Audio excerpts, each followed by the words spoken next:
Me llamo Asunción, tengo 39 años y siempre he sido la persona tranquila, la que pasa desapercibida en la historia de mi propia familia, como el papel tapiz en la pared. Mis días los paso enseñando historia en Guadalajara, revisando exámenes, tomando café tibio y escuchando a adolescentes discutir sobre fechas y nombres. Me gusta la rutina, me da estabilidad. Pero en el fondo, siempre me he preguntado si soy algo más que la buena y vieja Asunción. Mis padres me veían como su hija confiable. Papá, con sus reglas estrictas, y mamá, suave pero distante, siempre decían que yo mantenía las cosas en orden. Mi hermano menor, Camilo, era diferente. El hijo de oro, abogado en Ciudad de México, con una sonrisa que conquistaba cualquier lugar. Mamá, que tenía raíces purépechas, enterró esa parte de sí misma. Es solo historia, Asunción, decía, su voz se cerraba como una puerta con llave. Nunca la presioné, temiendo remover algo doloroso. Pasé mi vida suavizando asperezas, manteniendo la paz, incluso cuando mi corazón se sentía como un nudo enredado. A mis 39 años, pensé que sabía quién era, una maestra, una hija, una pacificadora. Pero eso fue antes de que todo cambiara. Antes de darme cuenta de lo poco que entendía de mí misma, de mi familia o del legado que dejaron. El teléfono sonó al amanecer, rompiendo mi sueño. La voz de un oficial de policía, fría y concisa, me dio la noticia. Accidente de auto de sus padres. No sobrevivieron. Me quedé helada, el tic-tac del reloj de mi cocina resonando en mis oídos. Los días siguientes se difuminaron. Planear el funeral, firmar papeles, llamar a parientes, mientras Camilo apenas aparecía. Llegó una vez, con un traje negro elegante, ofreció sus rápidas condolencias y luego desapareció. Estoy desbordado, Asunción, me envió un mensaje de texto. Me tragué el dolor y seguí adelante. En la oficina del abogado, el aire olía a papel viejo y cera. Me senté frente a Camilo, su rostro ilegible mientras las gafas del abogado se deslizaban por su nariz y su voz monótona leía el testamento. La propiedad de Ciudad de México, todos los bienes personales, para Camilo Solís.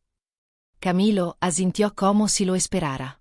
Luego vino mi parte, una cabaña en Oaxaca, sin valor monetario especificado, de significado familiar para Asunción. Una cabaña en ruinas en medio de la nada. Miré a Camilo, esperando algo, una explicación, una mirada. Supongo que mamá y papá sabían que te gustaban los lugares tranquilos, dijo, su tono casi condescendiente. Esas palabras me hirieron profundamente, afiladas como una cuchilla. Apreté mi pañuelo arrugado, con el pecho apretado, preguntándome por qué mis padres pensaron que una choza en ruinas era todo lo que merecía. De vuelta en mi apartamento, el silencio era ensordecedor. Calisto, mi novio, paseaba por la sala, su botella de cerveza tintineando contra la mesa de café. Te engañaron, Asunción. ¿Por qué no estás luchando contra esto? Su voz era fuerte, frustrada. Traté de explicar. No quería una batalla. No ahora. No con el dolor ahogándome. Pero Calisto no quiso escuchar. Dejas que todo el mundo te pisotee. Necesito una mujer que luche por sí misma. La puerta se cerró de golpe detrás de él, el sonido resonando como un disparo. Me quedé sola, mirando una foto familiar en el estante, la suave sonrisa de mamá, la mandíbula firme de papá, la sonrisa fácil de Camilo, y yo, medio escondida en la esquina. Toda mi vida, había sido la que mantenía las cosas unidas, la que se quedaba callada. Pero ahora, con mamá y papá muertos, con Camilo quedándose con todo, con Calisto marchándose, sentía que me estaba desmoronando. Esa cabaña en Oaxaca, un montón de madera sin valor, seguía dándome vueltas en la cabeza. ¿Por qué me la dejaron? ¿Qué significado familiar podía tener? Agarré las llaves de mi auto, mis manos temblaban. Tal vez esa cabaña tenía respuestas. Tal vez era hora de descubrir lo que mis padres veían en mí, o lo que no. El viaje a Oaxaca se sintió como una huida, aunque no estaba segura de qué, de Calisto o del dolor en mi pecho. La carretera se extendía sin fin, el nopal borroso por mi ventana. El zumbido de mi viejo sedán era el único sonido. Apreté el volante, la llave de la cabaña colgando de su anillo oxidado. Cuando llegué al camino de tierra, el polvo se arremolinó bajo mis neumáticos, y la cabaña apareció, un montón de troncos caídos, con el techo medio hundido y las ventanas cubiertas de mugre. Salí, el aire picante a pino y podredumbre. La puerta crujió, protestando al empujarla para abrirla. Dentro, el olor a madera podrida me golpeó, y cada paso hacía que el suelo gimiera como si resintiera mi presencia. El polvo flotaba en los rayos de luz, posándose en una silla rota, una lámpara agrietada. Esta era mi herencia. Pasé los dedos por una mesa astillada, sintiéndome más perdida que nunca. Mamá y papá pensaron que este lugar era para mí. Pero, de pie allí, me sentí como una extraña en su memoria.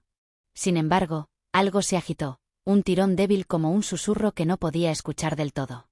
Me hundí en el suelo, las caras de mis padres destellando en mi mente, sus voces en silencio. Esta cabaña era todo lo que me quedaba de ellos. Tenía que saber por qué. Empecé a limpiar, más para mantener mis manos ocupadas que por otra cosa. La escoba raspaba el suelo, levantando polvo que me hacía toser. Arrastré una estantería derrumbada de la pared, la madera desmoronándose bajo mi toque. Al moverla, un golpe hueco resonó detrás. Me quedé helada, el corazón latiendo.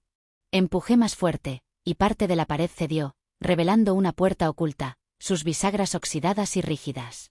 Con un gruñido, la abrí con una palanca, el chirrido del metal perforando el silencio. Dentro había una pequeña habitación, no más grande que un armario, iluminada por una rendija de luz. Se me cortó la respiración. Allí, en un estante de madera, había un penacho de plumas, sus plumas de águila suaves y orgullosas. A su lado, un tambor, su piel tensa a pesar de años de abandono. Mocasines bordados, cerámica grabada con espirales, un manojo de salvia, todo intacto, como si hubiera estado esperando. En la esquina, un diario encuadernado en cuero yacía medio enterrado en el polvo. Lo limpié, el cuero fresco bajo mis dedos. El nombre en la cubierta me detuvo en seco. Tomás Águila Negra, el padre de mi madre. Nunca lo había conocido, solo había escuchado las vagas historias de mamá sobre un hombre que vivía demasiado en el pasado. Abrí el diario, sus páginas crujieron, y vi palabras en español mezcladas con escritura purépecha. Esto no era solo una cabaña. Era un secreto. Me senté junto a la ventana, con el diario en mi regazo mientras el viento silbaba a través del techo roto.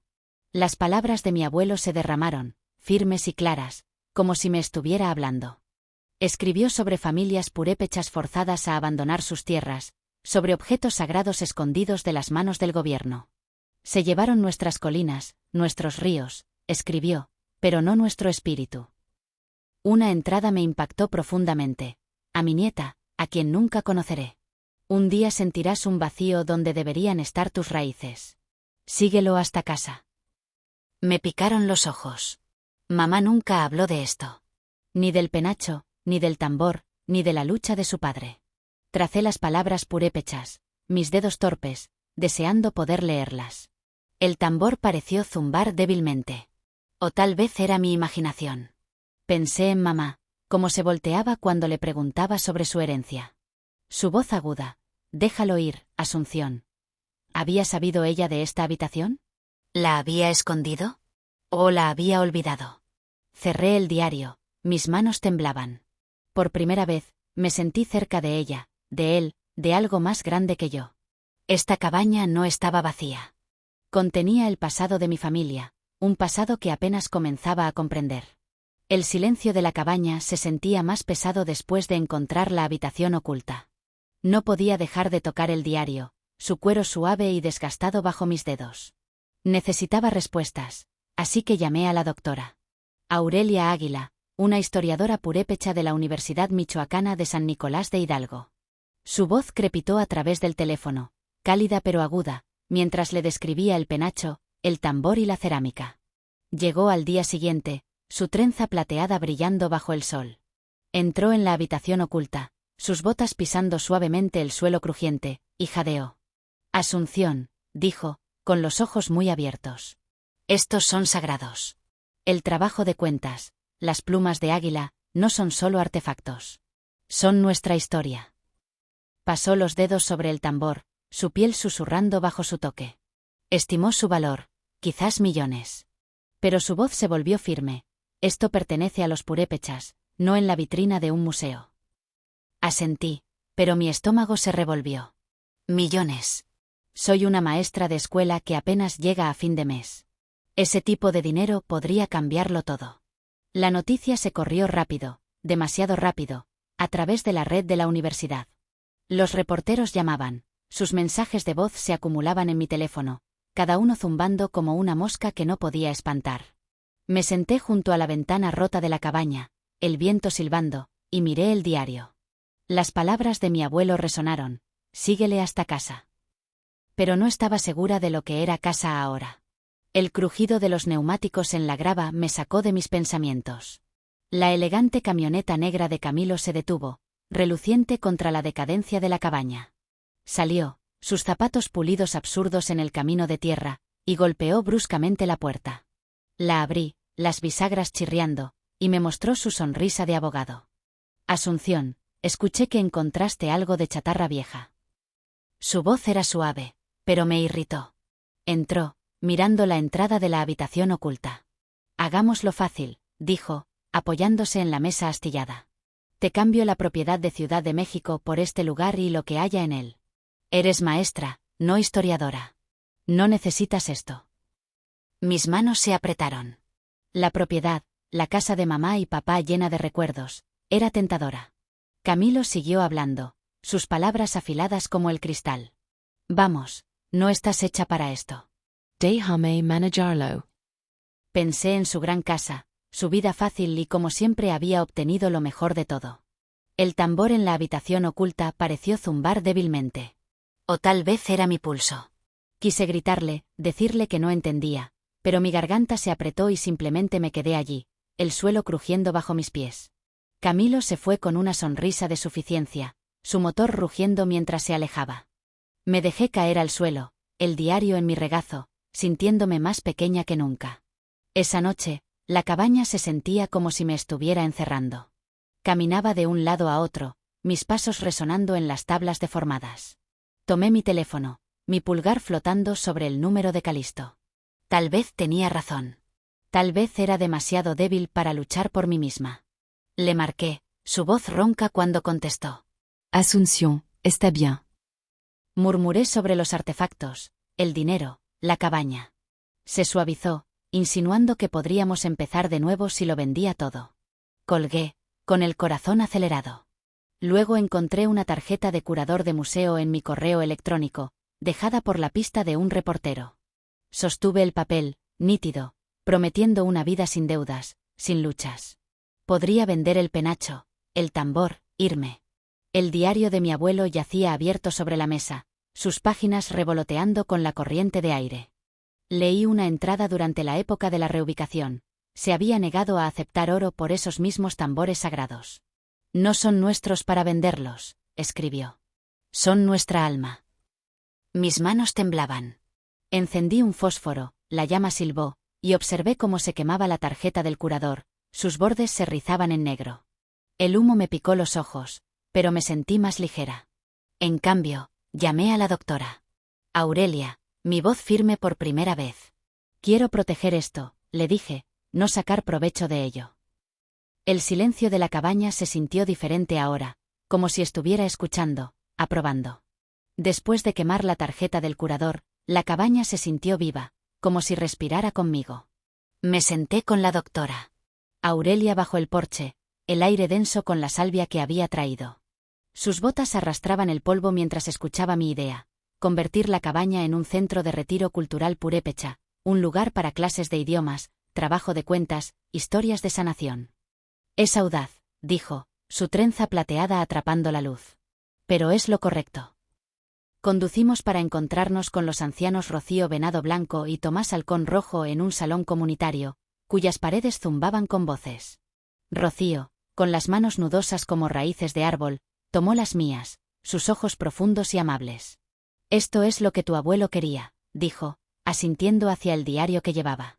Tomás, con voz baja, se ofreció a enseñar a hacer tambores. Su confianza hizo que me doliera el pecho, como si finalmente fuera parte de algo más grande. De vuelta en la cabaña, hice bocetos de planes a la luz de la linterna, la mecha silbando suavemente. Vi a niños aprendiendo palabras purépechas, ancianos compartiendo historias, el penacho seguro, no vendido. Por primera vez, sentí la presencia de mamá, como si estuviera observando, orgullosa. No solo estaba salvando la cabaña. Estaba construyendo un hogar para mi gente, para mí misma. Camilo no se rindió tan fácilmente. Una semana después, llegó una carta. Su sobre crujiente me cortó el pulgar al abrirlo. Me estaba demandando por copropiedad, alegando que el testamento era vago y que la cabaña estaba infravalorada. Cuando mamá y papá murieron, mi estómago se hundió, el papel crujió en mis manos. Escuché su voz en mi cabeza: no estás hecha para esto. Contrató a un abogado astuto que me llamó, su tono aceitoso, sugiriéndome que llegara a un acuerdo para evitar la vergüenza.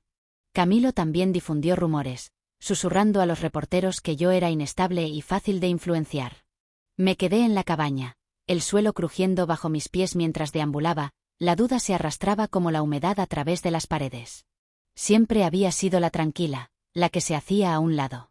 ¿Y si Camilo tenía razón? ¿Y si perdía todo? ¿El legado de mi abuelo, la confianza de los ancianos?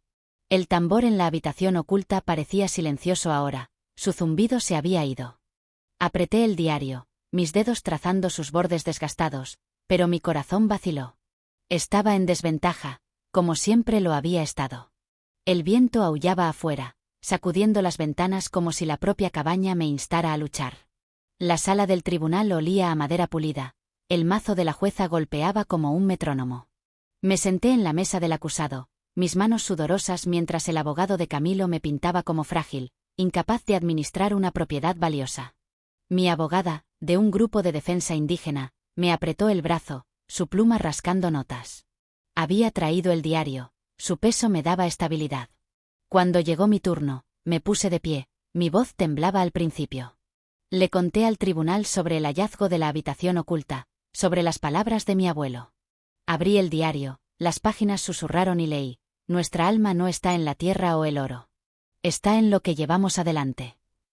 Mi voz se hizo más fuerte, llenando la sala.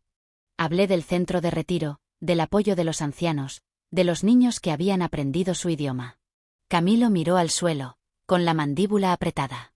La jueza, con sus gafas brillando, se inclinó hacia adelante cuando dictó su fallo, su mazo resonó fuerte. La intención del testador era clara. La señorita Solís ha honrado ese legado. Exhalé, la sala girando. Afuera, el aire era fresco, el cielo amplio. Sostuve el diario contra mi pecho, sintiendo la fuerza de mi abuelo, el amor silencioso de mi madre. Había encontrado mi voz, y nadie, ni Camilo, ni la duda, podrían quitármela. La cabaña se transformó ante mis ojos, sus huesos rotos reparados por manos de la comunidad. El Centro de Retiro Cultural Solís abrió sus puertas un día fresco de primavera.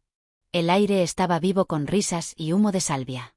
Los voluntarios habían reconstruido el techo, sus nuevas tejas brillaban, mientras que las tablas del suelo, lijadas y suaves, ya no gemían. Dentro, Rocío Venado Blanco enseñaba a hacer collares de cuentas, su aguja chasqueando mientras los niños ensartaban cuentas rojas y negras. La clase de percusión de Tomás Halcón Rojo llenaba el aire con suaves golpes, cada latido como un latido del corazón. Caminaba por el lugar, el fuerte aroma a cedro, observando a los ancianos compartir historias purépechas, sus voces tejiendo la historia en el presente. Un niño pequeño, practicando hola en purépecha, me sonrió, su lengua tropezando con las sílabas. Apreté el diario de mi abuelo, su cuero cálido en mis manos, sintiendo el orgullo silencioso de mamá, su corazón medio purépecha finalmente en paz. Esto ya no era solo una cabaña. Era un hogar para nuestro idioma, nuestra sanación, nuestra gente. Me paré en el porche, el viento suave ahora, y miré las montañas. Durante años, había sido invisible. Pero aquí, rodeada de voces y propósito, me vi claramente. Este era mi legado, construido no con dinero, sino con amor. Calisto apareció una tarde, su camioneta retumbó en el estacionamiento del Retiro. Se apoyó contra la puerta, sus botas arrastraban la grava, y sonrió como si nada hubiera cambiado. Este lugar es increíble, Asunción, dijo, su voz suave. Insinuó un nuevo comienzo, sus ojos buscando los míos. Recordé sus palabras, como quería una mujer que luchara. Miré la cabaña, sus ventanas brillaban con la luz de las lámparas, y no sentí ningún deseo de volver. Calisto, dije, mi voz firme. No me perdí. Me encontré.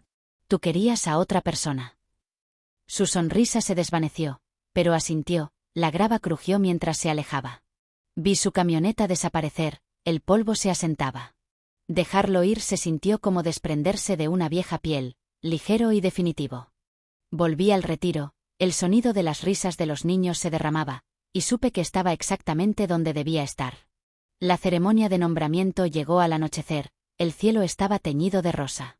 Un fuego crepitaba en el círculo, sus chispas bailaban hacia arriba.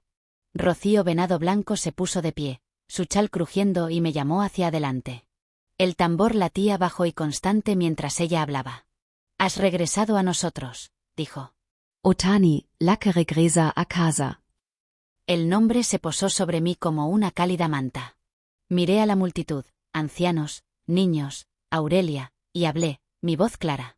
Creí que era invisible, pero simplemente no había sido vista por mis propios ojos. El fuego silbó, las estrellas brillaban arriba. Sentí la mano de mi abuelo, la sonrisa de mi madre guiándome a casa. Una joven purépecha se me acercó en el retiro, sus pequeñas manos apretaban un dibujo. El papel crujió al entregármelo, un boceto de la cabaña bajo una luna brillante, sus ventanas iluminadas. Mi abuela dice que podemos venir aquí a recordar, dijo, su voz suave pero clara. Me arrodillé, la hierba fresca bajo mí, y vi mi reflejo en sus ojos oscuros. El retiro zumbaba detrás de nosotros, voces tejiendo palabras purépechas, risas elevándose como humo. Guardé el dibujo en mi bolsillo, sus bordes suaves contra mis dedos.